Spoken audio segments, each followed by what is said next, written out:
Basta, kung napaso ka sa garapon, ibig sabihin malakas na aswang nasa labas ng bahay natin. Oo, galit ako dahil trinaydor mo kami. Pero sa kabila nun, nakita kong nagsisisi ka. Tawarin niyo na ako. Ito na lang yung magagawa ko para makabawi sa inyo, kaya dalian niyo na. Bago natin simulan ng kwento, please like and share the video at huwag na din kalimutang mag-subscribe.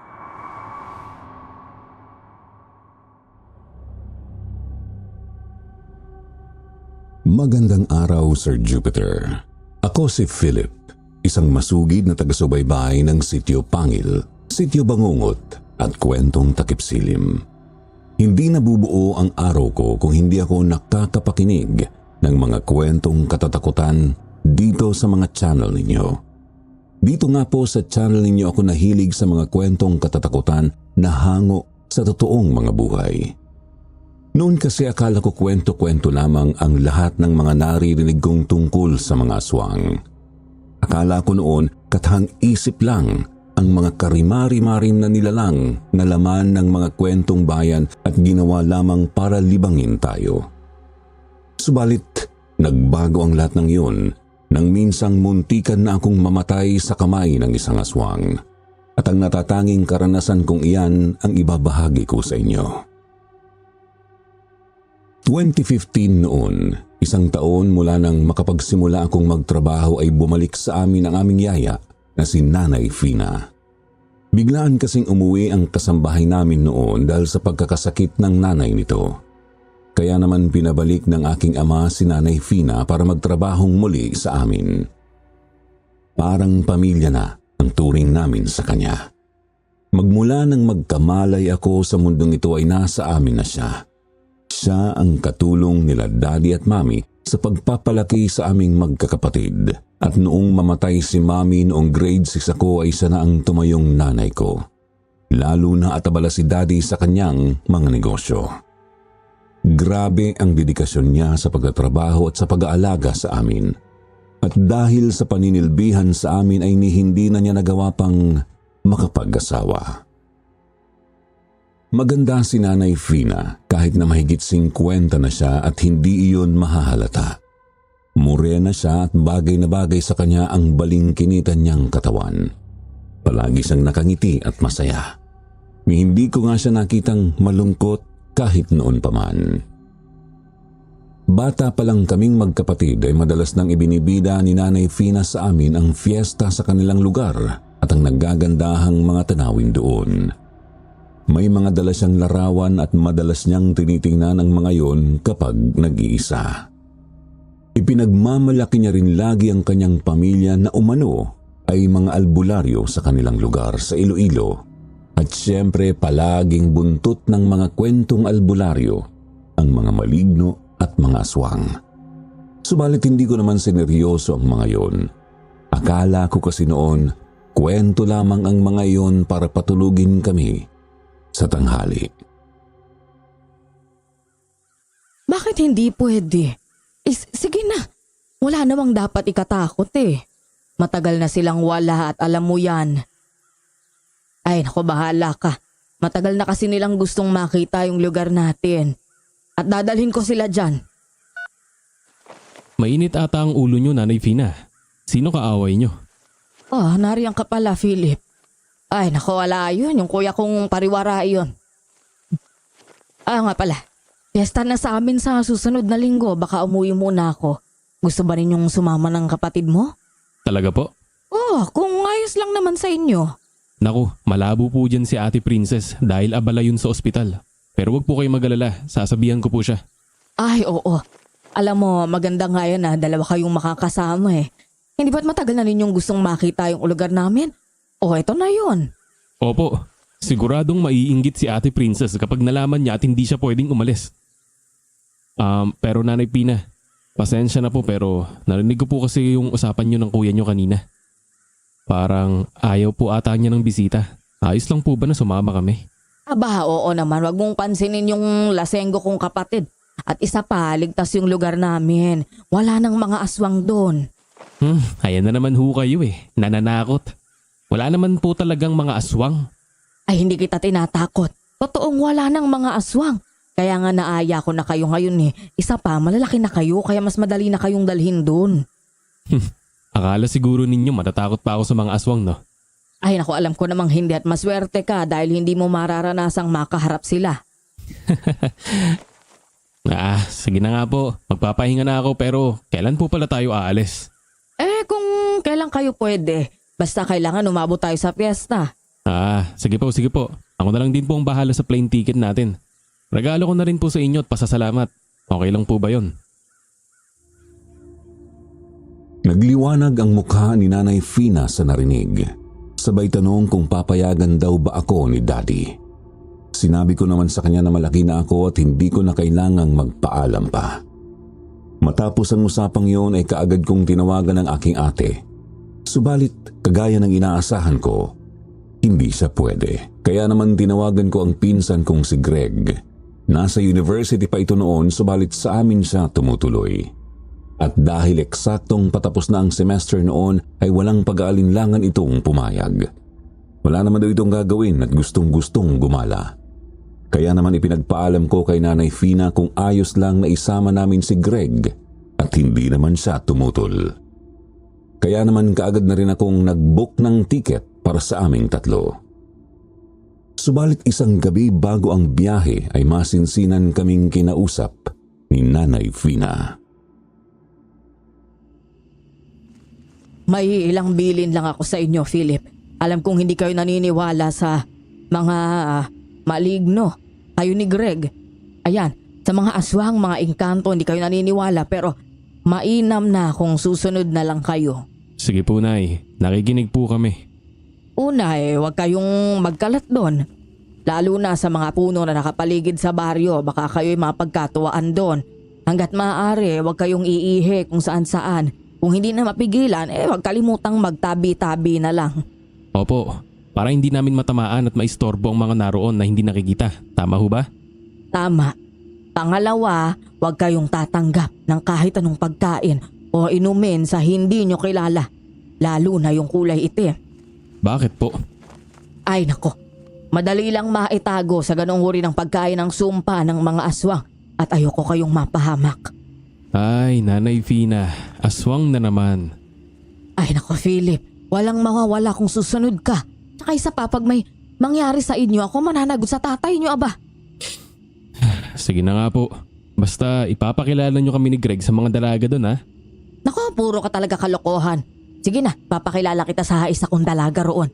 Pero 70 years old na kasi iyon. Si Nanay Fina talaga, oo. Ay lahala, sige na, magsitulog na kayo. Hindi ko masyadong sineryoso ang mga yon. Naiintindihan kong mapamahiin si Nanay Fina at iginagalang ko yon. Pero sino pa ba ang maniniwala sa mga aswang sa panahon ngayon, hindi ba? Wala na.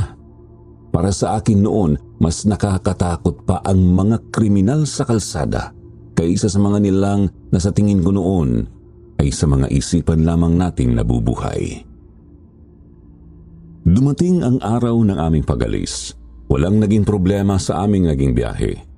Kulang-kulang 2 oras ang naging biyahe namin kasama ang taxi, tricycle at paglalakad. At talaga namang namangha ako sa kagandahan ng probinsya ni Nanay Fina. Para sa akin na isang laking Maynila, isang magandang karanasan na ang makakita ng mga berdeng lupain at kabundukan at makalanghap ng sariwang hangin. Makalipas ang 30 minuto ng paglalakad ay nakarating kami sa baryo nila Nanay Fina. Masaya kaming sinalubong ng mga taga doon at binati. Kilalang kilala doon si Nanay Fina. Napakaraming mga bata ang naglapitan sa amin. Mabuti na lamang at naisipan kong magdala ng mga tsokolate noon. Kinuha ko ang mga iyon at ipinamigay ko sa mga bata. Tuwang-tuwa sila at talagang pinuno kami ng pasasalamat. Fina! Ang tigas talaga ng ulo mo. Talagang hindi ka napigilang isama ang mga yan. Kuya, tama na. Nakakahiya sa mga tao at kay na Philip. Pagpahingayin mo muna kami. Pahinga? Makakapagpahinga pa ba ang mga yan kapag pinunterian na sila ng mga aswang? Ha? Kuya, wala na ngang mga aswang, natalo na sila ni tatay, matagal na. Nakita mo ba ang mga bangkay nila? Magkatibayan ka ba na patay na talaga sila? Wala. Kanina lang akong pinag-uusap-usapan ang pagkamatay ng mga hayop sa kabilang baryo. Sip ang dugo. Baklas lahat ng lamang loob. Paano mo maipapaliwanag yun, ha? Kuya, sabi ko nga tama na. Wala nang katotohanan yung mga sinasabi mo eh. Umuwi ka na. Puro ka aswang, nababaliw ka na naman. Bahala ka sa buhay mo, Fina. Kapag naging ulam ng mga aswang ang dalawang yan, wag na wag mo akong hihingan ng tulong. Padabog na umalis ang lalaking yun. Tumitig pa siya ng masama sa amin bago naglakad ng pasuray-suray papalayo. Nagkatinginan kami ni Greg sa narinig. Pagkatapos ay lumapit sa amin si Nanay Fina at sinabing ipagpaumanhin na lamang namin ang inasal ng kanyang kapatid. Mabait naman daw yun, sadyang nakainom lamang at kung ano-ano ang mga sinasabi. Tinanong ko siya kung totoo ba ang aswang na nabanggit ng kapatid niya. Ngunit tumawa lamang siya at sinabing dahil lamang yun sa kalasingan. Subalit muli niyang ibinilin sa amin na sundin ang mga sinabi niya noon sa Maynila. Inulit niya at idiniin, wala naman daw mawawala kung susunod kami, may aswang man o wala. Noong gabing yun ay sa isang kamag-anak kami ni Nanay Fina naghapunan. Tinanong kami ng tiyahin niya doon kung bakit napaaga kami ng dating. 1 linggo pa kasi bago ang pista noon. Sinabi ko naman na gusto kong masulit ang bakasyon at gusto ko ring makagala sa mga naggagandahang lugar doon. Nang biglang pumasok si Mang Simeon. Walang gagala. Agad hindi natatapos ang pista. Sumunod kayo kung gusto niyong makauwi ng buo. Bakit ho? Ano ho bang meron? Aswang na naman po ba? Tama na nga, bakit ka ba nandito? Oh, bata. At tuwing kapistahan, kumakain ng tao ang gabunan na nagtatago dito. Gabunan? Gabunan ang pinakamatanda at pinakamalakas sa isang angkan ng aswang. Kumakain sila ng tao, 1 beses 1 taon. At dahil madalang ang pagkain nila, ay madalas wala silang itinitira sa mga biktima nila. Meski isang buhok. Kuya, ano ba? Matagal nang walang nangyayaring ganyan dito. Bahala ka sa buhay mo, Fina. Hindi porket matagal lang hindi nangyayari ay hindi na talaga mangyayari ulit. Tandaan mo, gabunan ang pinag-uusapan natin dito. Tinitigan akong muli ni Mang Simeon at pagtapos ay umiling ito bago tuluyang dumiretso sa kusina. Kumuha ito ng pagkain at walang sabi-sabing umalis. Matapos yun ay umuwi na kami sa bahay nila Nanay Fina. At magmula noon, hindi na ako napakali ng dahil sa aking narinig. Kalungkutan. Yan ang naramdaman ko pagpasok namin ng bahay nila Nanay Fina. Wala na raw nakatira doon maliban kay Mang Simeon na bihira pa kung umuwi. High school ako nang mamatay ang tatay nila nang dahil sa biglaang pagkakasakit. Ayon kay Nanay Fina, hindi man lang nakapagpatawaran si Mang Simeon at ang ama nila bago ito bawian ng buhay. Layas at sadyang pasaway di umano kasi si Mang Simeon noon pa man. Subalit kay Mang Simeon pa rin ito iniwan ang lahat ng mga gamit nito sa panggagamot. Gawa sa kawayan at kahoy ang halos kabuuan ng bahay nila Nanay Fina. May mababang silong iyon at nasa labas ang banyo at pinakalutuan. May 4 na silid at doon niya kami pinatuloy ni Greg sa pinakamalaking kwarto. Walang electric fan sa kwartong yun, subalit napaka-presko. Malayong malayo ang klima doon kung ikukumpara sa Maynila. Pagkalapag ng gamit sa kwarto ay muli akong lumabas para malibot ang bahay. May isang silid doon na nakalak. Naisip kong marahil ay yun ang kwarto ni Mang Simeon. Lumakad pa ako nang mapansin kong may mga maliliit na garapon ng palaman ang halos bawat sulok ng bahay. May lamang langis ang mga garapong iyon na may nakapaloob pang papel. Kinuha ko ang isa at binasa ko ang mga salitang nakasulat doon gamit ang pulang tinta. Subalit napakunot na lamang ako ng noo nang hindi ko iyon maintindihan. Lana ang mga yan na may orasyon. Lana langis? Oo. Para saan po? Bakit parang ang dami nila? Hindi ba't nasabi ko nga sa inyo na manggagamot yung tatay ko? Minsan ay napapalaban yan sa mga aswang. At ang mga yan na nagsisilbing alarm ba kumbaga kapag ka may papalapit na mga aswang ganoon. Paano po? Kukulo yan pagka may mga lumapit na aswang sa bahay na to. Talaga po? Oo, pero wag munang pangarapin kumuluyan ako. Pakiusap naman. At teka, may papakilala pala ako sa'yo. Halika, sumunod ka. Ibinalik ko ang garapon sa kung saan yun nakapwesto. Pagkatapos ay sumunod ako kay Nanay Fina sa loob ng silid na may dilaw na kurtina ang pintuan. At nanlaki ang mga mata ko nang makita kung ano ang mga naroon. Doon ako nakakita ng totoong buntot pagi na noon ay sa mga kwento lamang ni Nanay Fina ko naririnig. May iba't ibang uri ng itak doon. Sinabi ni Nanay Fina ang mga pangalan ng mga iyon, subalit wala akong natandaan ni isa. May mga libro doon na lumang-luma na. Kukunin ko sana ang isa para tingnan nang sawayin ako ni Nanay Fina. Mayroon daw iba doon na may mga sumpa, kaya mabuting huwag ko nang hawakan pa ang mga iyon. Napansin ko rin na may mga garapong may langis at orasyon din ang naroon. Ito na lang ang naiwan ni tatay sa amin, wala nang iba. Ang problema pa, hindi namin alam ni kuya kung paano gamitin ang karamihan sa mga ito.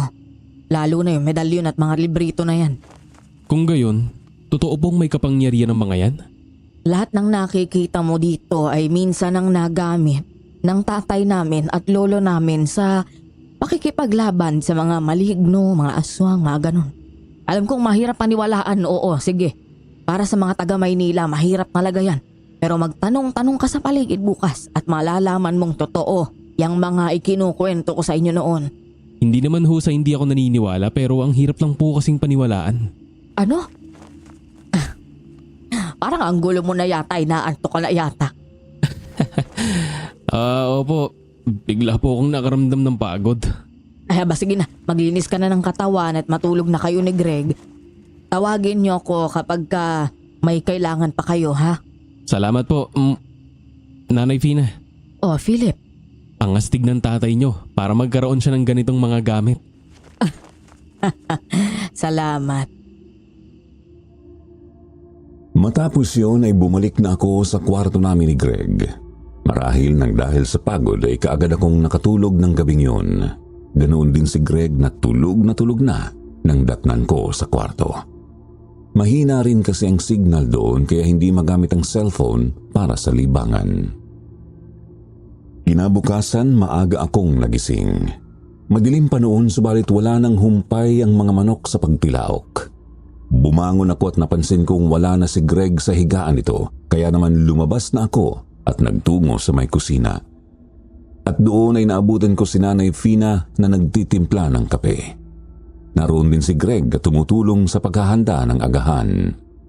Walang kakaiba ng umagang yon at napakaganda ng gising ko.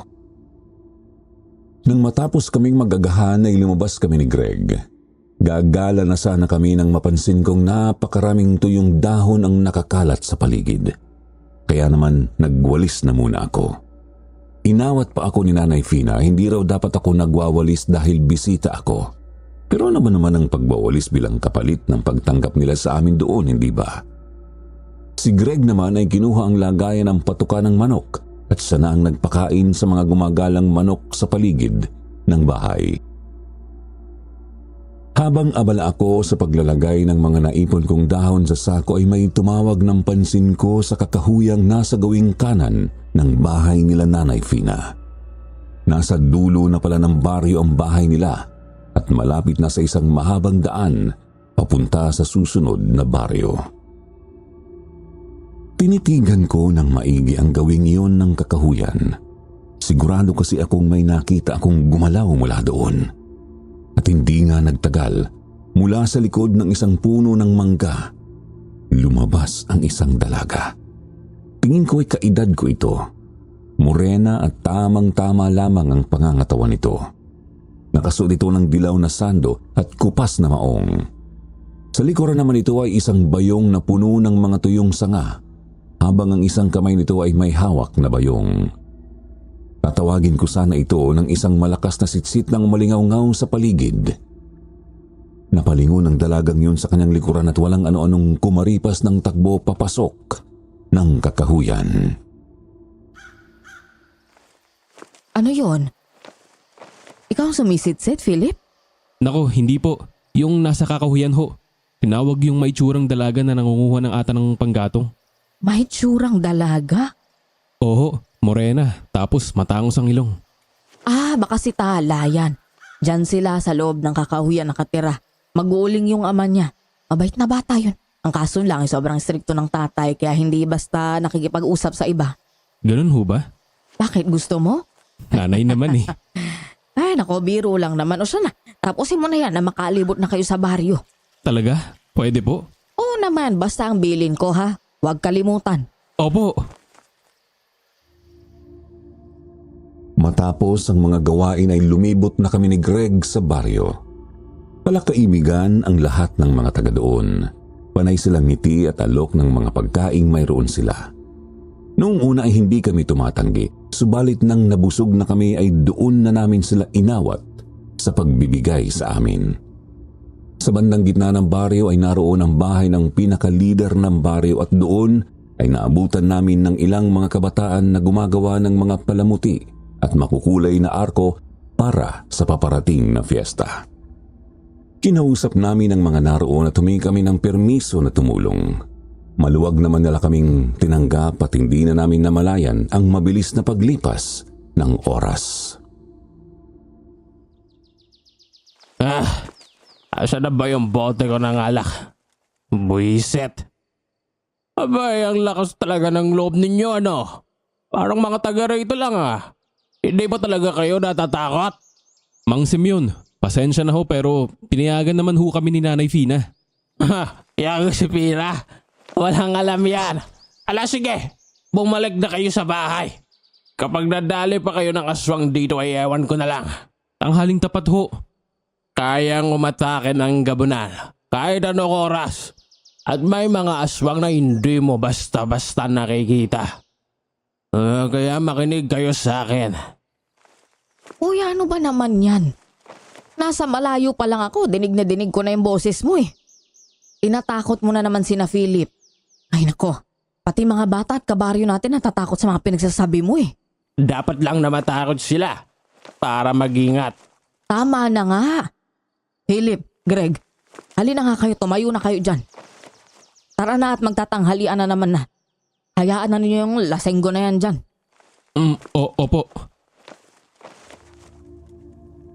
Humingi kami ng paumanhin sa mga naroon at nakayukong umalis. Hindi naman nagtagal ay sumunod sa bahay si Mang Simeon at nagsandok ng sarili niyang makakain. Umupo siya kasama namin at sabay-sabay kaming nagtanghalian. Walang nagsalita sa amin ni Greg noon. Ganoon din sa panig ni Mang Simeon at Nanay Fina. Ngunit nang matapos si Mang Simeon at umalis ay kaagad kaming kinausap ni Nanay Fina. Pagpasensyahan nyo na ang kuya ha. Ang totoo, hanggang ngayon kasi nagdadalamhati pa rin siya sa pagkamatay ni nanay.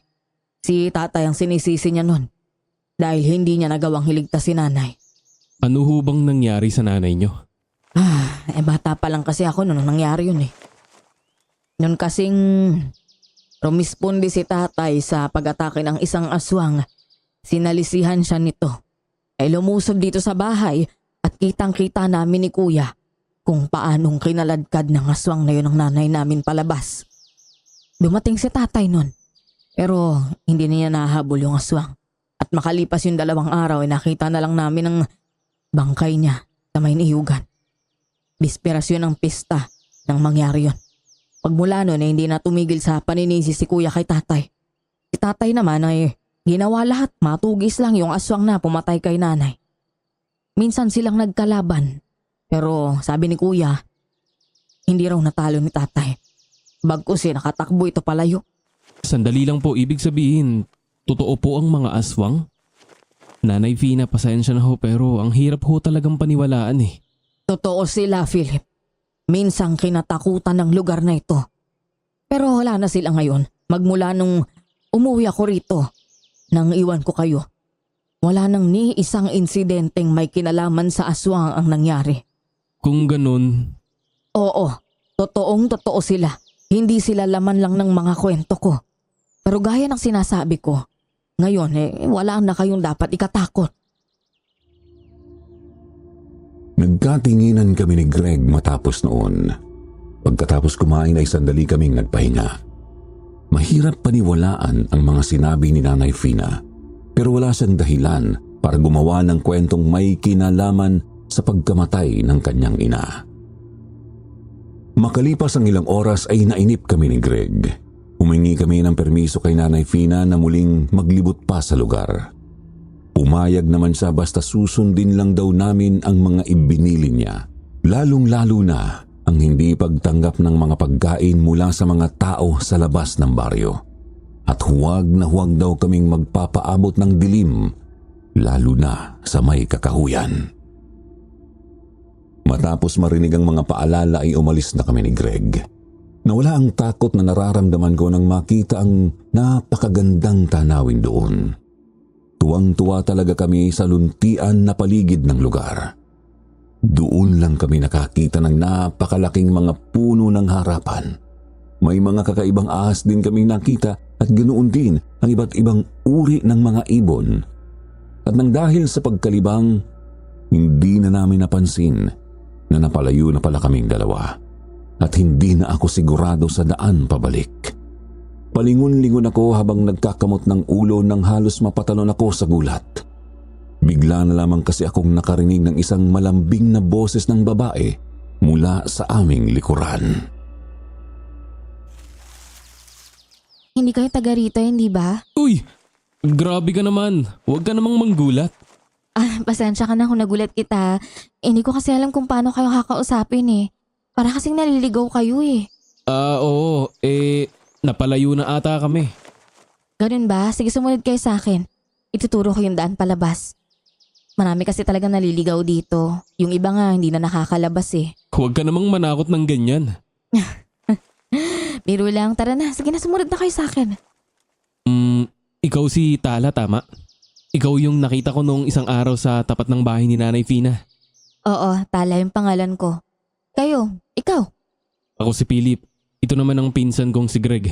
Kinagagala ko kayong makilala. Pero bago tayo magkwentuhan, maglakad na tayo. Alam nyo kasi mahirap abutan ng dilim dito eh. Bakit? Dahil sa aswang? Naku, hindi totoo yun.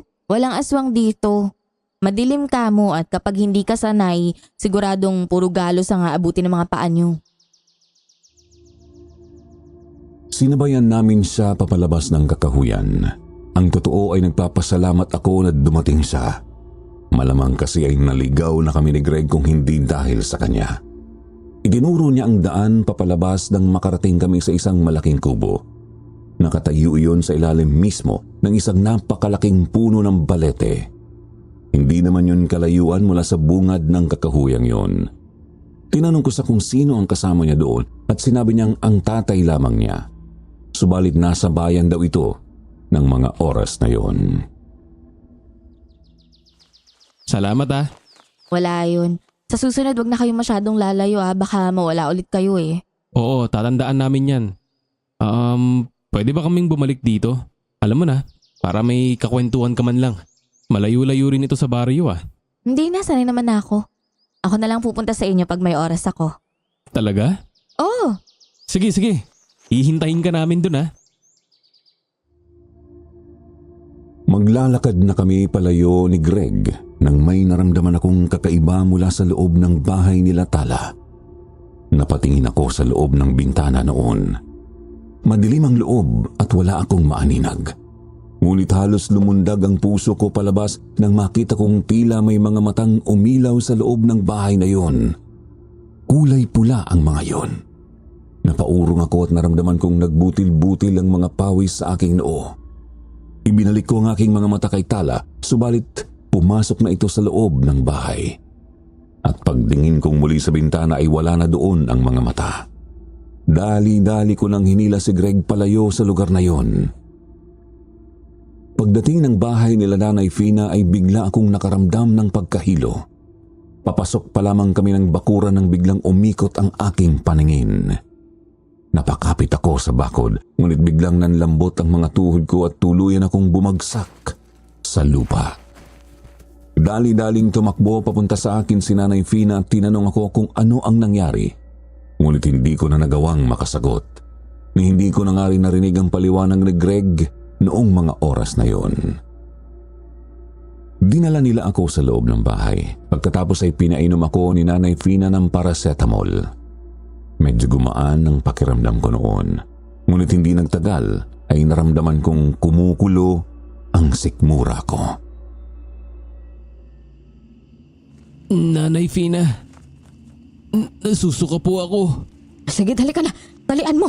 Kaya mo bang tumayo? Opo.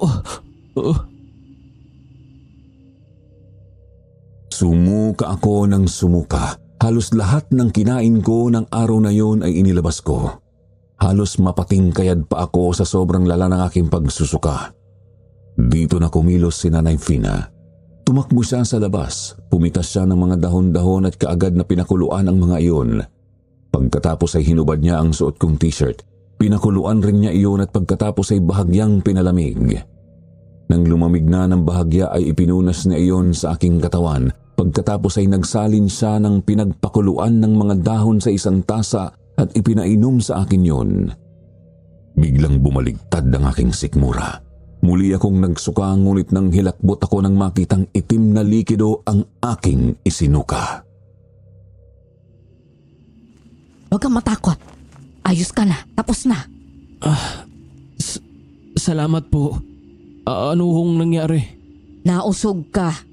Pero pambata lang ho yun, Nanay Fina, hindi po ba? Malakas ang nakadali sa'yo. Saan ba kayo nagsususuot kasi ni Greg? Naligaw ho kami ni Greg sa kakawian. Mabuti na nga lang po at nakita kami ni Tala. Tinulungan niya kaming makalabas. Ay nako, sinabi ko na kasing wag nang lalayo masyado eh. Pasensya na po. Sige na, magpahinga ka na muna. Greg, sumama ka sa akin at maghanda tayo ng hapunan. Paglalim ng gabi ay umulan ng malakas. At dahil sa sobrang pagod ng dahil sa nangyari ay mabilis akong nakatulog. Subalit sa kalagitnaan ng gabi ay bigla akong naalimpungatan. Napakalakas pa rin ng ulan noong nagising ako at dinig na dinig ko ang hagibis ng hangin. Muling bumigat ang aking pakiramdam at pagkatapos ay naramdaman kong tila may nakatingin at nagmamasid sa akin. Kasabay ng malakas na buhos ng ulan ay nakarinig ako ng isang mahaba at mahinang ungol mula sa labas ng bahay. Napatitig ako sa direksyon kung saan ko yon narinig. Sarado ang bintana, subalit sigurado akong mayroong kung ano sa kabila ng bintanang yun na nakatitig sa amin. Hindi ko maipaliwanag pero yun ang kutob ko noong mga oras na yon. Dahan-dahan akong gumapang papalapit sa bintana. May kung anong kaba ang bumalot sa akin noon. Ngunit isinawalang bahala ko yun. Marahan akong dumikit sa bintana at sumilip sa siwang. At nagsisi ako na ginawa ko pa yon. Sa ilalim ng puno ng sampalok na nakatapat sa bintana ng kwarto namin sa hindi kalayuan, may nakita akong nakatayo. Matangkad ang nilalang na yon. Bagsak ang balikat at tila mas mahaba ang mga braso nito kung ikukumpara sa normal na tao. Biglang kumidlat at lalo akong nanghilakbot nang makita ang karimari-marim na hitsura ng nilalang na yon ng matanglawan. Itim na itim ang balat nito. Balot ng puti o malaabong buhok ang mga braso ng nilalang na yon at gulo-gulo ang mahaba at puti nitong buhok. Ula ang nanlilisik nitong mga mata at nakangisi ito na parabang ipinagmamalaki ang nagtatalasan nitong mga ngipin. at takot ay napalayo ako sa bintana. Hindi ako makapaniwala sa aking nakita. Naisip kong namalikmata lamang ako, kaya naman nag-ipon ako ng lakas ng loob at muling sumilip sa siwang. Dahan-dahan muli akong sumilip. Subalit wala na doon ang nilalang. Tiningnan ko ang paligid, subalit wala na talaga akong nakita doon. Bumalik ako sa aking higaan. Inisip kung ano nga ba ang nakita ko. Subalit wala akong nahanap na paliwanag. Naisip kong baka totoong namalikmata lamang ako ng mga oras na yon. Philip, wala bang tulog sa kwarto nyo? Wala naman po, Nanay Fina. Pero Pero ano, may problema ba? Sumama ba ulit ang pakiramdam mo? hindi na po. Pero kagabi, doon sa may puno ng sampalok may nakita ako. Ano? May malaking nilalang po doon. Parang halimaw. Hindi ko po maipaliwanag pero hindi yung tao. Nakatitig yun sa akin na parang nakikita niya sa likod ng bintana. Hindi. Hindi ito maaari. Bakit ho? Ano ho ba yun? Yung nakita mo ba ay may mahaba at gulugulong buhok at itim ang balat? Opo. Hindi masyado malinaw dahil maaaninag ko lang po siya kapag kumidlat. Pero yun ang nakita ko. Ay, Diyos ko.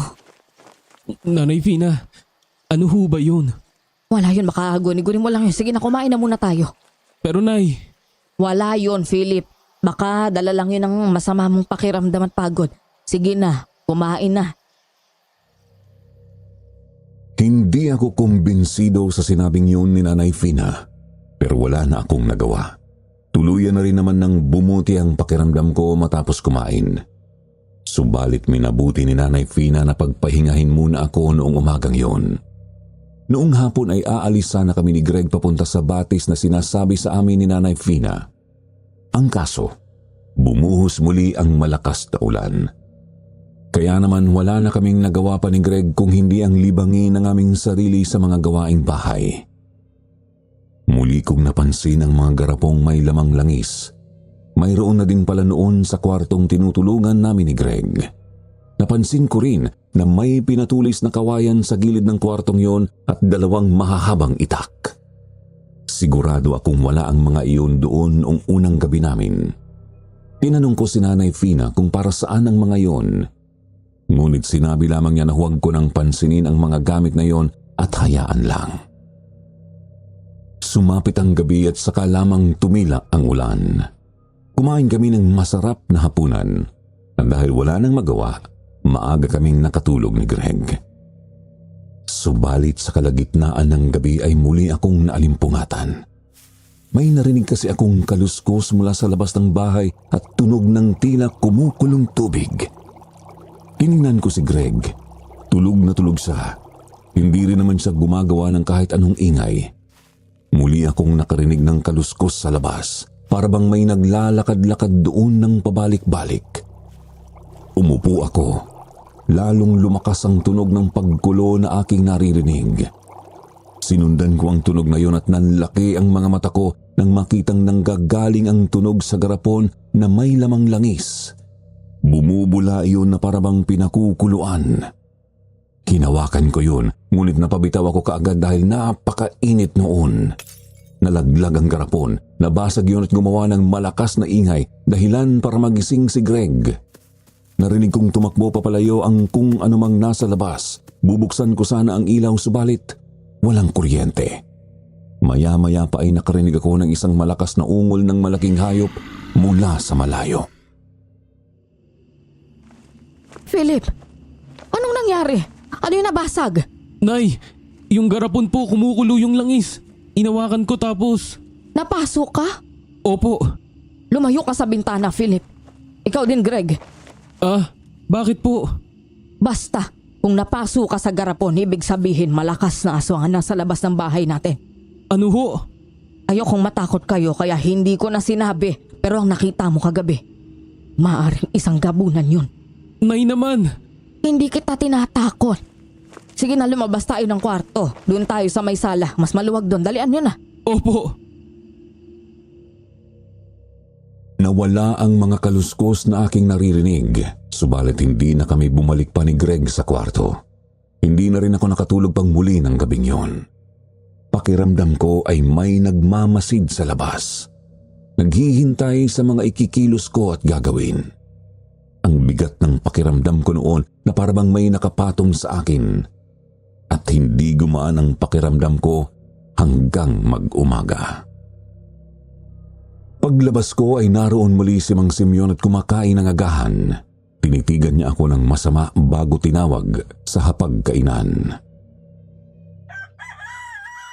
Ay, totoo bang nabasagan ka ng garapon kagabi? Opo. Magmula ngayon, maghihingat na kayo. Mas maigi kung dito na lamang kayo sa bahay. Kung uuwi na kayo ng Maynila, mas maigi. Hindi sila basta makakauwi, alam mo yan. Ano pong ibig niyong sabihin? Kailangang masiguro na wala ng sumpa ng aswang sa'yo. Mari kasing kapag lumayo ka rito ay muling sumama ang pakiramdam mo at hindi yun malunasan. Ano ho? Seryoso po ba kayo? Oo, pero huwag kang mag-alala. Kuya Simon, Oo na. Gagawa na ako ng paraan. Wala naman akong magagawa. Pinagsabihan ko na kasi kayo. Ikaw, Philip. Huwag kang panghihinaan ng loob. Tapos ka na sa oras na matakot ka ng husto. Padabog na umalis si Mang Simeon. Pagkatapos ay kinausap ko ni Nanay Fina na huwag matakot at mataranta. Hindi umano niya pababayaang may mangyari sa akin. Humingi rin siya ng paumanhin. Hindi raw niya akalaing aabot sa ganoon ang lahat. Pagkatapos ay tinanong niya ako kung totoo bang nakita kong kumulo ang langis. Isang bagay na muli kong kinumpirma sa kanya. Tumayo siya at pagkatapos ay nagsimulang magkwento. Napabuntong hininga siya. Hinawakan niya ang aking mga kamay at muling humingi ng patawad. Habang naghuhugas si Nanay Fina at ako ay nagpupunas ng lamesa ay humahangos na bumalik si Mang Simeon. Bakas sa mukha nito ang galit. Binuksan nito ang pintong nakalak at pumasok ito doon. Nakarinig kami ng malalakas na kalampag mula doon. Nag-alala si Nanay Fina kaya naman pinuntahan na niya ito para tanungin kung ano ang problema. Ngunit bago pa siya makapasok ay lumabas na si Mang Simeon dala ang isang patalim na kung tawagin nila doon ay binangon. Isa itong itak na may palapad ngunit matulis na dulo. Kuya Simon, anong problema? Sino kaway mo? Mga bangkay na nakita sa may maisan. Lasog-lasog raw. Ha? Papunta ako doon. Baka makakuha ako ng impormasyon kung nasaan ang hayop na gabunan na yan. Mag-iingat ka. Kayo ang mag-iingat. Lalo na yung mga alaga mo. Patakbong lumabas si Mang Simeon. Naisipan kong sumunod at yun ang aking ginawa. Pinigilan pa ako ni Nanay Fina subalit nagtuloy-tuloy ako sa pagsunod kay Mang Simeon. Hindi naman na ako sinita ng lalaki. Subalit hindi pala ganoon kalapit ang sinabi niyang lugar. Hinihingal na ako samantalang siya ay kaswal lamang na naglalakad ng mabilis. Halos hindi ko na mahabol ang aking hininga nang makarating kami sa isang maisan. Hindi pa gaano kataas ang mga mais doon at pagkarating namin doon ay kaagad naming nakita ang kumpulan ng mga tao. Binilisan namin ang paglakad at lalo akong nahirapang huminga nang makita ko ang kalunos-lunos na sinapit ng biktima. Tanggal ang ulo nito at kaliwang braso. Nawawala ang kanan nitong binti at halos wala nang natira sa tiyan. Napaupo ako sa takot. Inalalayan naman ako ni Mang Simeon subalit nang muli kong masulyapan ang bangkay ay doon na ako nasuka. Sabihin mo sa akin ngayon na walang aswang. Ipaliwanag mo kung anong uri ng demonyo ang kayang gumawa niyan. Hindi ako nakasagot sa sinabi niyang yun. Matapos yun ay lumapit siya sa bangkay. Nakiramay siya sa pamilya ng biktima at narinig kong ipinangako niya na hahanapin niya at pagbabayarin ang gumawa noon. Tiningnan niya ang paligid ng bangkay na parang normal lamang na tanawin at pagkatapos noon ay nagtanong-tanong siya sa mga tao. At ilang sandali pa ang lumipas ay dumating na ang mga pulis. Nakatakot naman. Anong nangyari sa kanya? Sinong may gawa niyan? Tala? Ibig sabihin, totoong may aswang narito ngayon? Hindi ko alam, siguro hayop o baka mamamatay tao lang ang gumawa niyan. May tao bang makakagawa niyan, ha? Hindi ko alam, pero Magdoble ingat na lang siguro tayo. At manalangin na mahuli na yung may gawa niyan. Nakakakilabot. Sige na, halis na ako. Ingat ka. teka, Ano yun? iniwan na kasi ako ni Mang Simeon. Hindi ko alam ang daan pabalik. Na naman? Ay, naku, sige na nga, sumabay ka na sa akin. Tamang-tama, pabalik na rin naman ako eh. Salamat. Sa ibaba nakatingin si Tala habang naglalakad kami. At sa tuwing may nakikitang kabute ay kinukuha niya iyon at inilalagay sa dala niyang bayong. Tinanong ko kung nakakain ba yon at sinabi niyang oo. Paborito raw niya yon lalo na kapag inaadobo. Ipinangako rin niya sa akin na dadalhan ako noon sa bahay minsan kapag nagkaroon siya ng oras.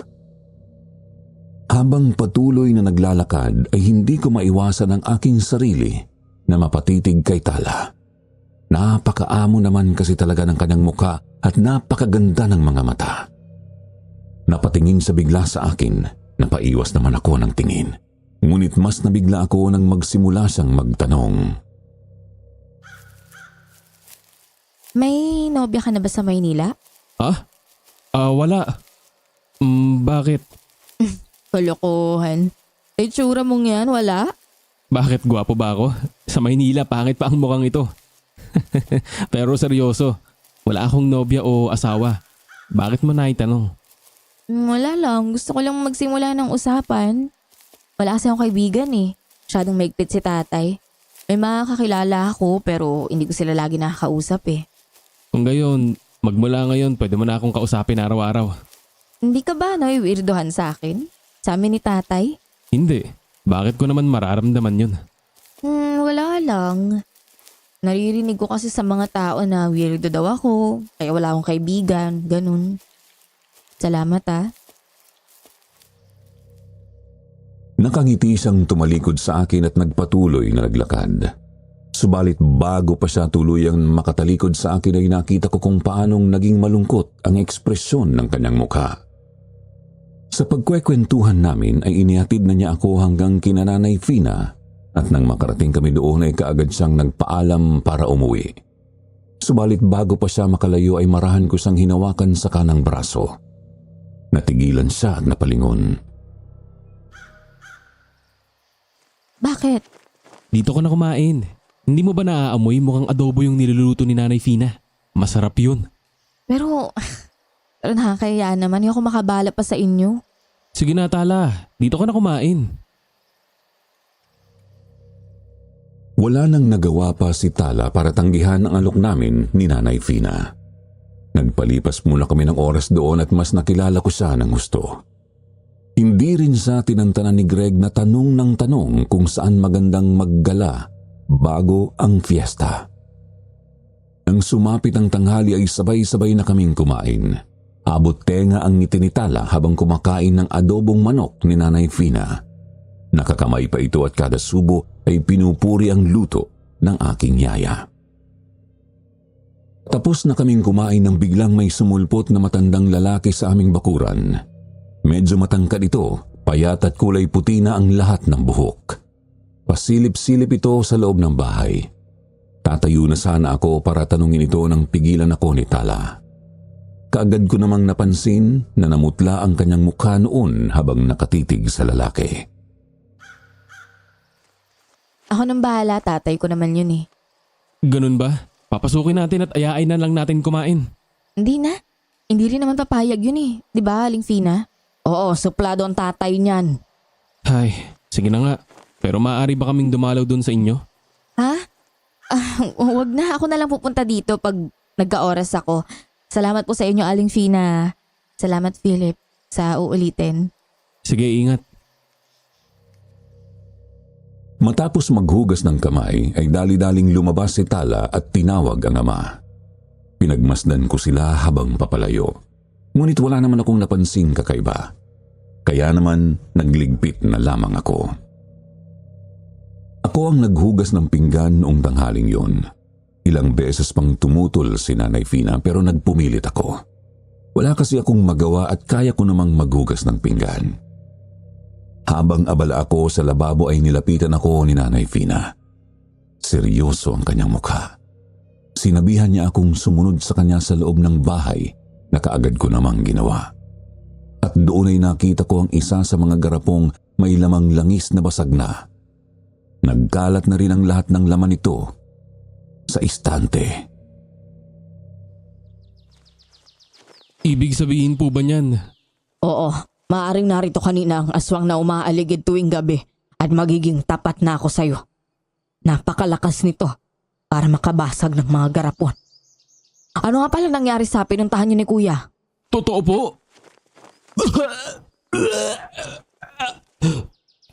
Totoo po yung balita. Nakita ko yung bangkay.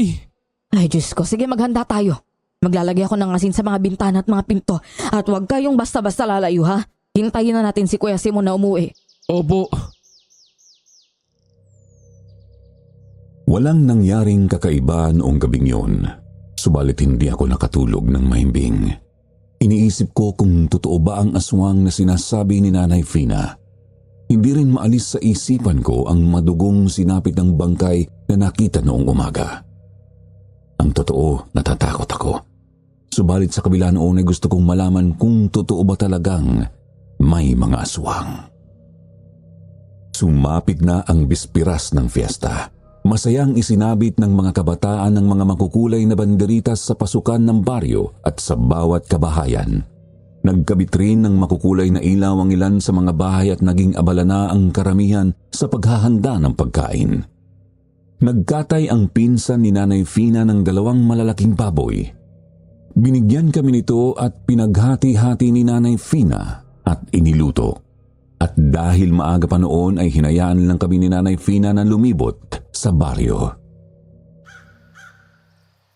Philip, mamaya may programa sa plaza sa bayan. Isa yun sa pinaka-inaabangan dito tuwing piyesta eh. Pero ayaw ni Nanay Fina na lumayo kami. Ganun ba? Sige, ganito na lang. Ipagkapaalam ko kayo. Susubukan ko kung anong makakaya ko. Talaga? Oh! Sige, hintayin ka namin. Bandang 3:00 dumating si Tala sa bahay. Mayroon siyang maliit na bilao. May laman iyong biko at masaya niyang ibinigay yun sa amin. Ginawa daw iyon ng kanyang ama at pinabibigay sa amin. Tinanggap naman yun ni Nanay Fina at habang nag-uusap silang dalawa ay dito ko na isiningit ang pagsama sana namin ni Greg kay Tala sa plaza. Sumigunda naman agad si Tala at nakiusap rin na payagan na kami. Aling Fina, hindi pa po ba umabot dito yung balita? Nahanap na raw po ni Mang Simeon yung aswang. Kalat na po yung balita na yun sa bayan eh. Isa pa, ito po yung pinaka-inaabangan sa fiesta. Kaya, payagan nyo na ako sina Philip. Seryoso ka ba? Nahanap na ni Kuya ang aswang? At natalo niya? Oho, siguro mamaya lang aabot na yung balita tungkol doon. Hindi naman po ako magsisinungaling sa inyo eh. Sige, papayag ako. Basta susundin yon ang kondisyon ko. Hindi naman sa hindi ako naniniwala sa'yo, Tala ha, pero mas gusto kong marinig sa bibig ng kapatid ko na nagawa niyang patayin yung halimaw na yon. Ano po bang mga kondisyon? Sasabihin ko mamaya. Sa ngayon, tatapusin ko muna ang ginagawa ko. Mamaya naman ang alis niyo, di ba? Sige ho. O ayan na, pumayag na si Aling Fina. Babalik ako mamaya. Sige, ihintayin ka namin. Sige. Pagkaalis ni Tala ay tinawag ako ni Nanay Fina sa loob ng kwarto kung saan nakalagay ang mga gamit pang albularyo. May inaabot sa akin na maliit na garapon. May laman ding langis yun at may papel na may nakasulat na orasyon sa loob. Kagaya raw iyon ng mga lana na nakakalat sa bahay. Kukulo yun sa oras na may lumapit sa aming aswang. At sa oras raw na mangyari yun ay tumakbo lamang kami hanggang makarating kami sa bahay na yon. Huwag daw kaming magtatangkang lumaban dahil wala raw kaming alam kung paano labanan ang mga aswang.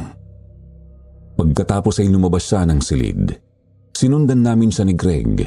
Dumiretso sa kusina at nagsalit ng asin sa 2 supot. Kung talaga raw na hindi na kami makatakas ay yun ang maaari naming magamit.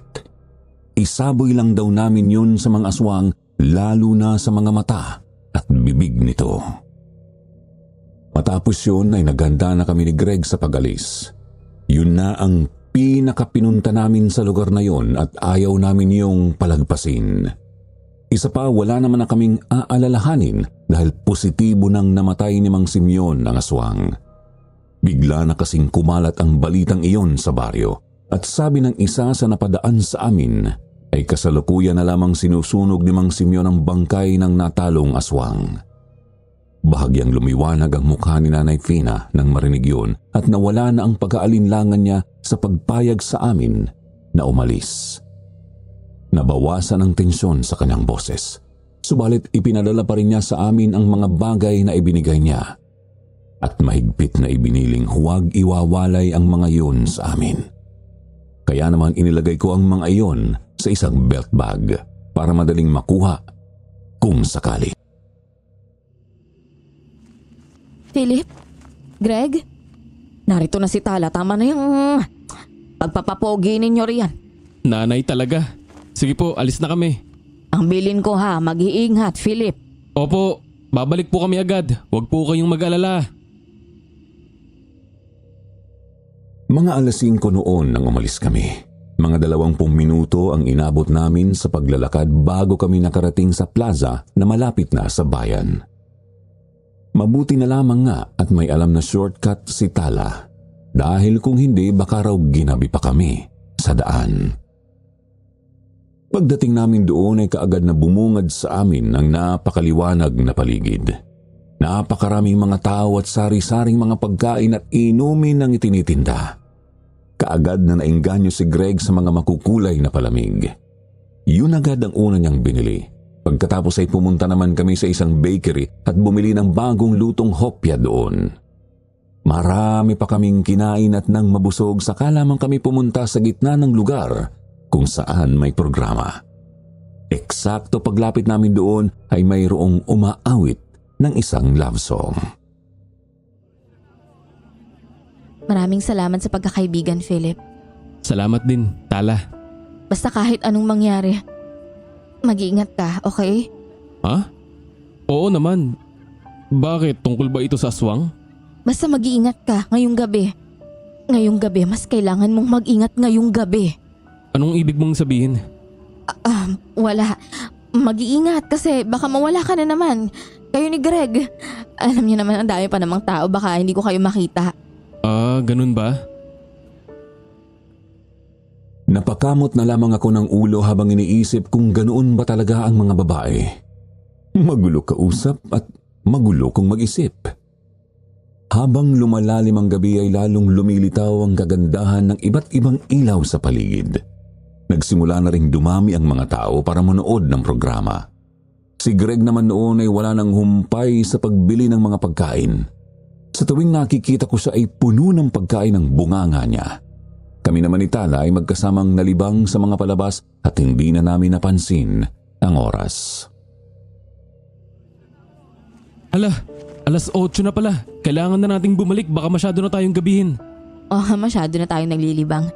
Ang mabuti pa, mag-tricycle na tayo kahit may kalayuan yung ikot, mas ligtas naman. May pamasahe ba kayo? Oo, meron. Tara na. Sasakay sana kami ng tricycle, subalit nang dahil sa fiesta ay maraming mga daanan na sarado. Kaya hindi na muna bumiyahe ang mga tricycle. Kaya napilitan na kaming dumaan sa dinaanan namin papunta doon. Mabuti na lamang at may baon na flashlight si Tala, kaya hindi kami masyadong nahirapan sa daan. Habang naglalakad ay napansin kong naging balisa si Tala. Hindi siya kumikibo ni lumilingon man lang. Malayong malayo sa tuwa na ipinakita niya noong nasa plaza kami. Habang naglalakad ay napansin kong parang bumalik lang kami sa aming pinanggalingan. Bigla ring bumigat ang pakiramdam ko at pakiwari ko ay may nagmamasid sa amin habang naglalakad. Sandali, parang bumalik lang tayo. Imposible yun, kabisado ko rito kahit madilim. Pero sigurado ako, dumaan na tayo dito kanina. Ang sinasabi mo? Ay naku Philip, kaya ka lagi naliligaw eh. Hindi tayo naliligaw, sumunod lang kayo sa akin. Sandali kaming nagkatitigan ni Tala. May kakaiba talaga sa kanya. Kakausapin ko sana siya ulit nang bigla niyang itinuro ang bahay nila sa hindi kalayuan. Nagkatinginan kami ni Greg. Imposible kasing sa bahay ni Natala ang bagsak namin. Isa pa parang hindi pa gaano katagal magmula noong maglakad kami. Nagpatuloy kami sa paglalakad at totoo nga, bahay nga nila iyon. At pagdating namin sa bakuran nila ay lumabas ang tatay niya at nagtapon ng mga pinagbalatan ng mga gulay. At nakapagtatakang nakangiti ito at tila masayang masaya. Oh, arito na pala kayo. Sakto at kakain na. Pumasok na muna kayo. Naku, busog na po kasi kami sa plaza. Sige na, kumain na muna kayo. Bira lang mag-ihaw itong si tatay eh. Masarap yan mag-ihaw si tatay, hindi kayo magsisisi. Isa pa, narito na rin naman kayo. Sige na, kahit para sa akin na lang. Wala na kaming nagawa pa ni Greg. Umayag na kami sa alok ng mag-ama. Isa pa gusto kong mas makilala pa si Tala. At magagawa ko iyon kung makakausap ko rin ng maayos ang kanyang ama. Pagpasok pa lang, nakaramdam na ako ng kakaiba. Para bang may nagsasabi sa loob-loob ko na hindi ako dapat pumasok sa bahay na yon. Subalit hinawakan ni Tala ang kamay ko at marahan akong hinila sa loob. Pinaupo niya kami sa sala at masasabi kong malaki-laki ang bahay nila kapag nasa loob ka. May mga larawan ng iba't ibang mga tao ang nakasabit sa pader. Tinanong ko siya kung sino ang mga iyon at sinabi niyang lahat ng naroon ay mga kamag-anak niya. Hindi nagtagal ay tinawag siya ng kanyang ama na nasa kusina. At makalipas ang ilang minuto ay sinundo niya kami at sinabing handa na ang hapagkainan. Pagdating namin sa kusina nila ay nanlaki ang mga mata ko. Napakalaki kasi ng isdang inihaw na naroon. Mayroon ding dinuguan at iba pang ulam na may sarsa. Walang ano-anong kumuha na si Greg ng plato at matapos magpasalamat ay kaagad na itong kumuha ng pagkain. Kumuha ka na ng marami, mamaya mamimigay na rin kami sa mga taga-baryo. Sige, busog pa ako pero titikman ko lahat. Salamat. Nakabusog ka. Pero teka, bakit parang bigla kang nalungkot? Nawala yung ngiti mo. Ha? Pagod lang siguro ako. Huwag mo na akong alalahanin. Kakain na rin ako mamaya. Habang nagsasandok ako ay may naramdaman akong mainit sa aking kanang hita. Inilapag ko muna ang plato at hinipo ko kung ano yun at nagulat ako nang malamang yung langis iyon. Malamang nagaling yun sa maliit na garapong dala namin. Binuksan ko ang belt bag sa aking bewang at nanlaki ang mga mata ko nang makitang kumukulo ang isa sa mga iyon. Napatingin ako kay Tala. Nanlalaki rin ang mga mata niya habang dahan-dahan na umiiling. Magsasalita na sana ako nang biglang sinunggaban ako ng tatay niya mula sa kabila ng lamesa. Tumaob ang lamesa, kaagad akong napailalim. Sinubukan kong makawala subalit napakalakas ng tatay niya. Ano pong ibig sabihin nito? Tala! Ano to? Greg! Mang Manny! Tawarin mo ko, Philip. Hindi ko to gusto eh. Pero kailangan ko tong gawin. Tawad, lahat ng nangyari ngayong gabi plinano ko. Hanggang sa makarating tayo dito. Ano? Paanong? Tawarin niyo ko.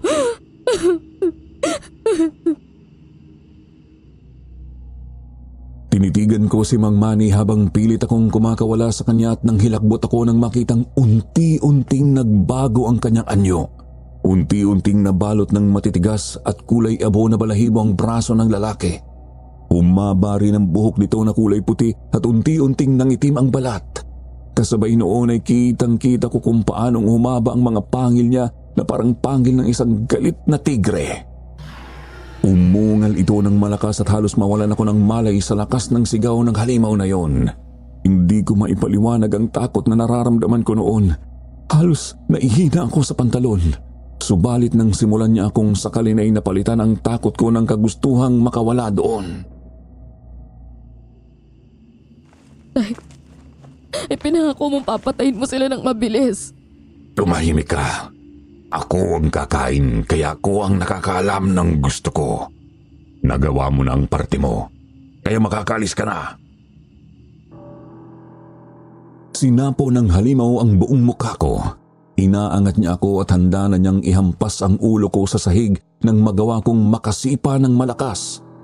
Pagkatapos ay dumukot ako ng asin sa aking belt bag at ipinunas ko yon sa mukha ng halimaw. Napabitaw ito sa akin habang umuungol. Umusok ang mukha nito at nagsisigaw ito sa sakit. Doon na ako nakaalis mula sa pagkakailalim. Tumakbo ako palayo. Hinanap ko si Greg subalit nakita ko itong nakahandusay sa sahig at walang malay. Umaalingaso na rin ang mabahong amoy sa paligid. Ang masasarap na pagkain kanina ay mga bulok na karnina nang nagkalat sa sahig. Huwag ka mag-alala, hindi siya patay. Nawalan lang siya ng malay.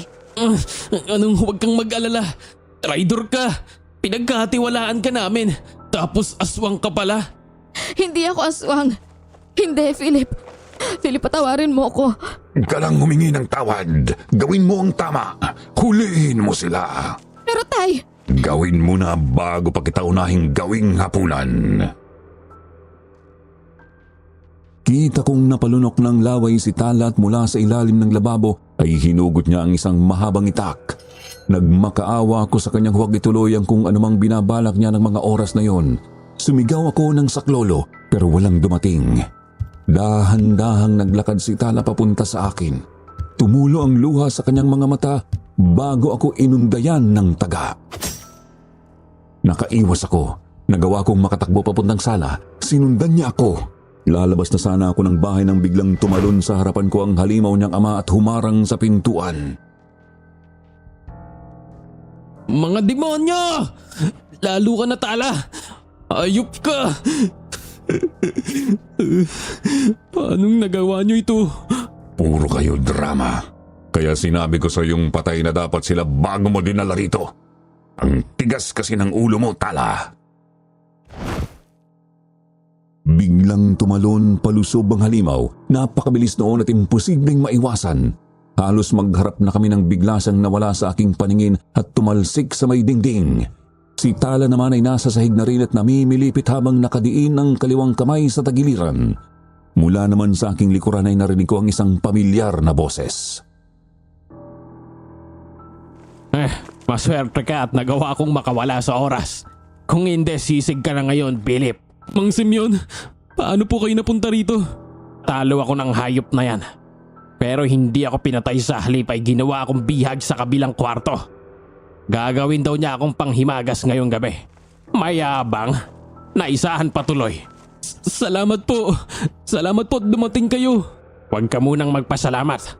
Hindi mo pa sigurado kung sisikatan tayo ng araw. Ho! Takbo na! Bilis!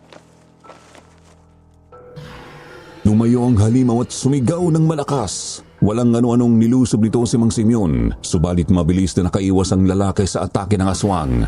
Tinaga ni Mang Simeon ang halimaw subalit nakita kong tumalbog lamang sa balat ng halimaw ang taga nito. Bigla kong naisip si Greg. Bumalik ako sa kusina. Naroon pa rin siya sa sahig at walang malay. Dali-dali ko siyang nilapitan at ginising subalit walang nangyari. Maya-maya ay dumating si Tala. Iika-ika siya at hawak pa rin ang kanyang tagiliran. Lumayo ka sa amin! huwag kang mag-alala, wala akong balak saktan ka. Sa ngayon gisingin muna natin si Greg. Ano ang laman ng botelya na yan? Gamot to. Gamot sa laso na inilagay ni tatay sa mga pagkain. Magtiwala ka sa akin, pakiusap. Gusto ko kayong tulungan. Iniabot niya sa akin ang itak. Pagkatapos ay inihalo niya sa tubig ang 2 patak mula sa botelya. Iniangat niya ng marahan ang ulo ni Greg at pinainom dito ang nasa baso. At wala pang 3 segundo ay dumilat na si Greg. Ipinaubos ni Tala ang laman ng baso samantalang si Greg naman ay natarantang humingi ng paliwanag. Mamaya na yung paliwanag, umalis muna tayo dito. Kailangan makalayo na tayo dito. Pero hindi natin pwedeng iwan na lang si Mang Simeon. Kung hindi tayo aalis, papatayin tayo lahat ni tatay. Kaya pakiusap, makinig kayo sa akin. Tawarin niyo na ako. Ito na lang yung magagawa ko para makabawi sa inyo, kaya dalian niyo na. Pero saan tayo dadaan? Dito, may daan dito, sumunod kayo sa akin. Nagmamadali kaming lumabas sa pintuang sinabi niya sa likuran. Naririnig pa namin ang mga pag-ingit at ungol nila Mang Simeon at Mang Manny. Patuloy ang kalampagan at tunog ng mga bakal na nagtatama. pero hindi na namin magawang bumalik pa doon. Kailangan naming makatakas sa lugar na yon kung nais pa naming mabuhay. Ngunit pagkalabas namin ay tumalon sa aming harapan ng halimaw. Puno ng dugo at umuusok ang bibig nito. Nanlilisik ang mga mata nitong tumingin sa amin at yun pa lamang ay sapat na para manginig kaming lahat sa takot. Napaupo si Greg sa lupa habang nagsisisigaw. Inalalayan naman siya ni Tala, subalit bigla na lamang napunta sa likuran namin ng halimaw at sa isang iglap ay tumalsik si Tala at tumama sa isang puno ng mangga. Napakawalang silbi mo, parang nanay mo. Kaya mabuti na lang at nauna ko na siyang nakain. Ayup ka! Pati asawa mo, biniktima mo! Sumigaw ng malakas ang halimaw at pagkatapos ay lumusob ito sa akin. Nagawa kong masalag ang unang atake niya at nakatakbo ako papalayo, subalit si Greg naman ang pinagdiskitahan niya. Dali-dali akong tumakbo para tulungan ang pinsan ko. Sumampa ako sa likuran ng halimaw at pinaghahampas ko ang ulo nito, subalit wala iyong nagawa. Iwinasiwas lang ako ng halimaw na yon na parang isang langaw. Tumilapon ako at gumulong-gulong, ngunit nang marinig ko ang malakas na sigaw ni Greg ay muli akong tumayo. Naisip ko ang asin sa aking belt bag. Basa na ng langis ang asin, subalit magagamit pa rin naman. Dumakot ako noon pagkatapos ay muli akong tumakbo at tumalon sa likuran ng halimaw. Eksakto lang ang talon ko at hindi niya nagawang saktan si Greg. Muli akong dumukot sa bag at ipinunas ko naman yon sa mukha ng halimaw. Nagkikisay ito at nagpagulong-gulong sa lupa habang hawak ang mga mata. Nagsisisigaw ito, pinagmumura kami at pinagbantaang papatayin. Philip, tumakbo na kayo. Umalis na kayo dito. Pagkakataon nyo na. Basta makarating kayo ng baryong ligtas na kayo. Pero hindi ka namin maaaring iwan. Huwag nyo na akong isipin. Kabayaran to sa lahat ng ginawa kong paluloko sa inyo. Hindi ka namin iiwan. Bakas ko ang lungkot sa mga mata mo nung una pa lang kitang nakita. Alam kong hindi peke ang pakikipagkaibigan mo sa amin. Hindi ka aswang. Ginamit ka lang niya para sa pansarili niyang kagustuhan. Kaya kung gusto mong bumawi, sumama ka na sa amin. Sumigaw ng malakas ang halimaw at sa isang iglap ay nagawa nitong makabangong muli. Lalong humaba ang mga pangil nito at mga kuko at sa paningin ko ay lalo itong lumaki. Muling sumigaw si Tala na umalis na kami. Napatingin sa kanya ang halimaw na tila tuluyan nang nawala sa sarili. Mabilis itong tumakbo papunta sa anak. Nang mga pagkakataong yun ay takot na takot ako, subalit kusang gumalaw ang aking mga paa. Dinampot ko ang tumalsik na itak ni Tala at tumakbo ako ng mabilis sa likuran ng aswang. Wala nang 1 metro ang layo nito kay Tala. Handa na ang mga kuko nito na kitilin ang buhay ng anak nang biglang dumating si Mang Simeon. Nagawa niyang mataga ang braso ng halimaw dahilan para maputol ito. Nang mapatigil ang aswang ay mabilis itong sinipa ni Mang Simeon papalayo kay Tala. Duguan si Mang Simeon at tapyas ang malaking parte ng kanyang kaliwang balikat. Pilan na balatan rin ang kaliwang parte ng kanyang mukha. Hinihingal siya subalit tuwid na tuwid pa rin ang tindig niya. Tama na! Tumigil ka na! Hindi ka naman nanalo. Oo, malakas kang gabunan pero sa tagal mong hindi nakakain. 10 taon. 10 taon siyang hindi kumain ng tao. Ha? 10 taon? Siya talaga ang gabunan na kinatatakutan noon. Ang aswang na pumapatay tuwing pista. Pero nang ipinanganak ako, tumigil na siya sa pagkain ng tao. Sinubukan niyang magtiis sa mga hayop pero isang gabi, 10 taon na ang nakakaraan. Nawala siya sa sarili at hindi sinasadyang. Tumigil ka na, Tala! Tay! Tama na. Hindi na ako magtatagal. Sana, kapag namatay ako, makita ko ang nanay mo. Nang makahingi naman ako ng tawad sa kanya. Dahan-dahang tumayo ang halimaw. Umaagos ang dugo mula sa naputol nitong braso. At pagkatapos ay iika-ika itong naglakad, papalayo. Unti-unti itong bumalik sa dati nitong anyo at doon na namin napansin ang malaking hiwa nito sa tagiliran na malamang ay si Mang Simeon din ang may gawa. Mayroon din itong tama sa bandang dibdib. Tala, Huwag mo na akong sundan. Salamat sa iyo at patawad dahil napilitan kang gawin ng isang masamang bagay nang dahil sa akin. Bahala ka na.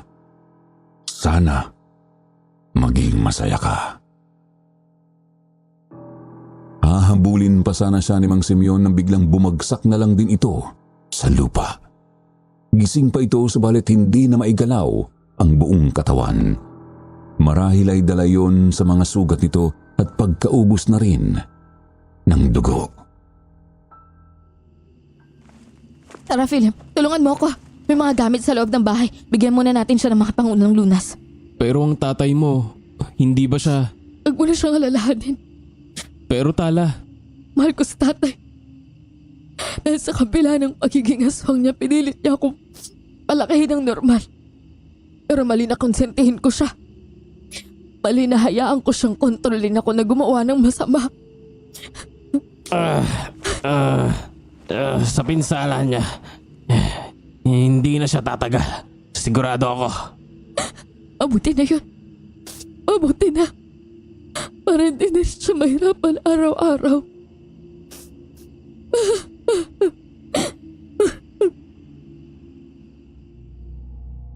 Tinawag ko si Greg na noong mga oras na yon ay tulalang-tulala pa. Kaagad naman siyang tumugon. Tinulungan niya akong buhatin si Mang Simeon. Pagpasok namin sa bahay ay kaagad na tinapalan ni Tala ng malilinis na tela ang mga malalaking sugat ni Mang Simeon. Halos wala ng lakas para sumigaw sa sakit ng lalaki. Pero nanatili siyang gising hanggang sa matigil ang pagdurugo at malinis namin ang kanyang mga sugat. Pagkatapos noon ay may pinainom na gamot si Tala kay Mang Simeon. Matapos yun ay nakatulog na ito at napansin ko na umayos na rin ang paghinga nito. ayos ka lang? Oo, ikaw. Galit ka ba sa akin? Ayos lang kung gusto mo akong sampalin, saksakin, tagain, gawin mo na. Munti ko na kayong ipahamak ng pinsan mo eh. Oo, galit ako dahil trinaydor mo kami. Pero sa kabila nun, nakita kong nagsisisi ka.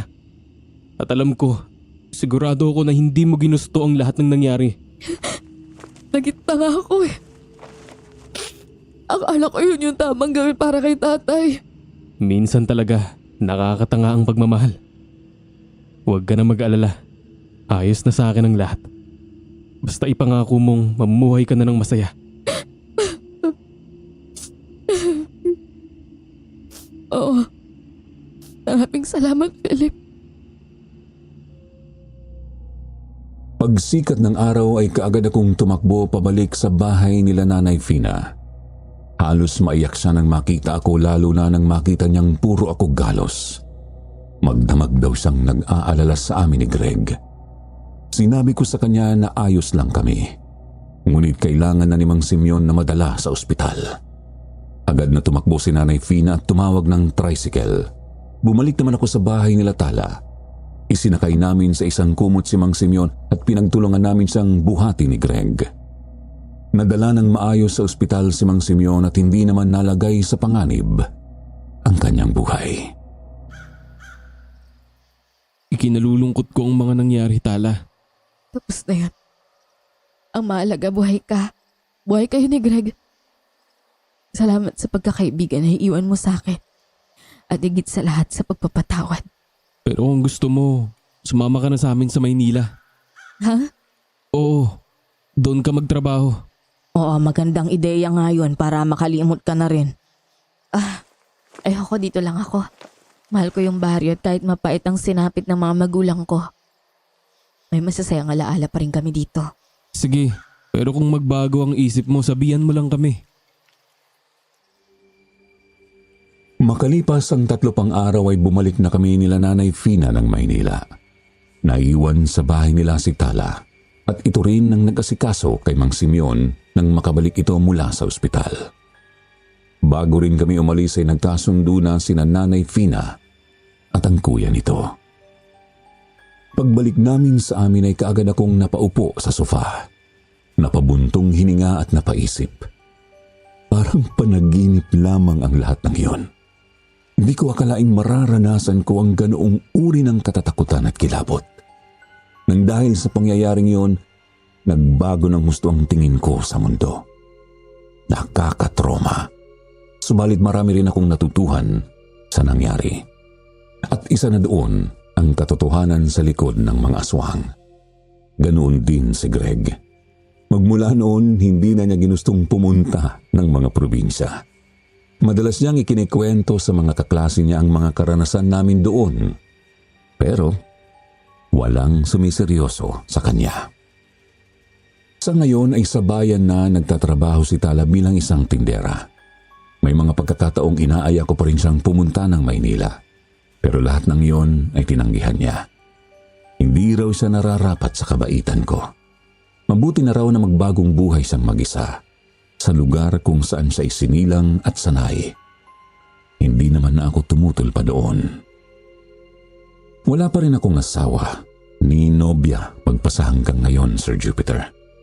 Hindi ko alam kung masyado akong natroma sa ginawa sa akin ni Tala at nawalan na ako ng tiwala sa mga babae o baka gusto ko si Tala at hindi ko lang yun maamin sa sarili ko. Wala kasing araw na hindi ko sa tinatawagan o tinitext man lang magmula ng pangyayaring yun sa kanila. Parang kulang ang araw ko kapag hindi ko siya nakakausap. Ayon naman kay Mang Simeon, hindi na muling natagpuan si Mang Manny. Wala na rin di o manong nanggugulo doong aswang magmula nang mangyari ang insidenteng yon. Isang bagay na ipinagpapasalamat ko naman sa Panginoon. Hanggang dito na lamang siguro, Sir Jupiter. Kung mapili man ninyo ang kwentong ito ay labis akong nagpapasalamat sa inyo at sa bumubuo ng Sitio Pangil.